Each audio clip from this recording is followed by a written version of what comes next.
ছোটবেলার টিভি দেখা versus বড়বেলার TV দেখা।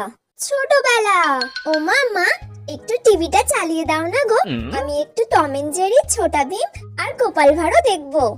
এই কার্টুনগুলো তো আমার সবথেকে বেশি ভালো লাগে। না, এখন একদম নয়। দাও না মা একটু। সব পড়া করে নিবি তো? হ্যাঁ, আমি সব পড়া করে নেবো, তুমি একটু টিভি চালিয়ে দাও এখন। ঠিক আছে, চল।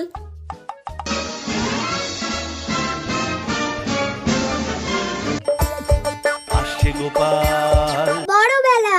এই মানা, নতুন একটা বাংলা সিরিয়াল হচ্ছে, দেখবি আয়, কি সুন্দর সিন। না মা, আমার এইসব সিরিয়াল দেখতে ভালো লাগে না, তার থেকে ভালো আমি নেটফ্লিক্সে মুভি দেখে নেব। আমি ফোনেই যা দেখার দেখে নিই, টিভিতে আর এখন মুভি দেখতে আমার একটুও ভালো লাগে না। আর সিরিয়াল বলতে বাংলা সিরিয়াল তো আমার একদমই ভালো লাগে না এখন। ফোনে তো এখন অনেক ধরনের ভিডিও আছে, আমি সেগুলোই দেখি। এখন আর আমার টিভিতে কিছু দেখতে ভালোই লাগে না, ফোনে নেট রিচার্জ করে সেখানেই দেখে নিই। তাই শম্পা সামন্ত পেরা, থ্যাংক ইউ।